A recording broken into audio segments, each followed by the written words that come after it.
Hi అండి, welcome back to our channel. ఈరోజు మరో వీడియోతో మేము ముందుకు వచ్చాం. అదేంటంటే రవ్వ కేసరి ఎలా చేసుకోవాలో చూసేద్దాం. సో ఫస్ట్ ఒక బాండీ తీసుకుని అందులోకి వాటర్ పోయాలి. దానిలోకి మనం ఫైన్ కాకుండా లైట్గా దంచుకొని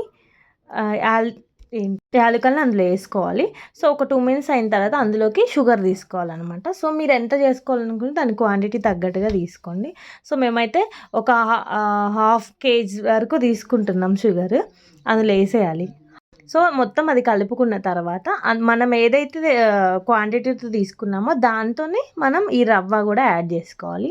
సో మనం వేసుకున్న షుగర్ ఎంత ఉందో సేమ్ అదే క్వాంటిటీతో రవ్వ యాడ్ చేసుకోవాలి. ఈలోపు అది అయ్యేలోపు మనం ఒక ప్లేట్కి ఆయిల్ కానీ నెయ్యి కానీ పెట్టి పక్కన పెట్టుకోవాలన్నమాట.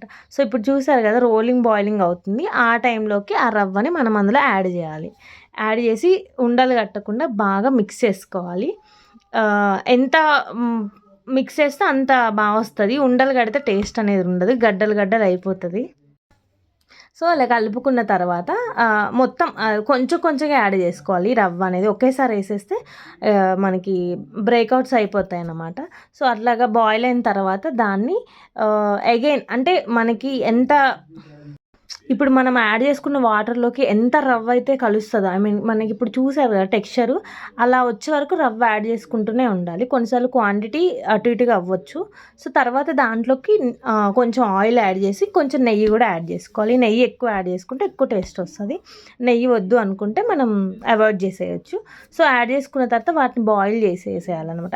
అంటే అది కొంచెం ఉడకాలన్నమాట. ఆ వాటర్లో మొత్తం వాటర్ ఇంకిపోయి మొత్తం మిక్స్ అయిన తర్వాత దాన్ని మనము కొంచెం చల్లారనివ్వాలి.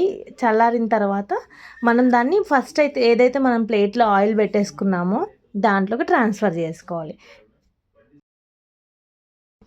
ట్రాన్స్ఫర్ చేసుకొని ఇప్పుడు నేను చూపిస్తాను చూడండి ఎలా కట్ చేసుకోవాలనేది. మొత్తం ఆ మిక్చర్ అంతా ఒక దాంట్లో యాడ్ చేసేసుకొని ఆ ప్లేట్ నిండా ఒక లేయర్ లాగా చేయాలన్నమాట. సో ఒక కేక్ షేప్లో వస్తుంది. దాన్ని ఇప్పుడు మనం చాక్ తీసుకొని పీసెస్గా కట్ చేసుకుంటే సరిపోతుంది.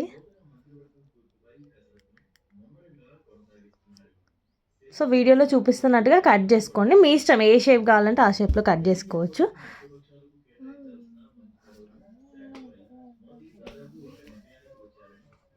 సో చూసారు కదా, మేము కట్ చేసిన పీసెస్ ఇంత సైజులో వచ్చాయి. So this all about this video. Thank you for watching.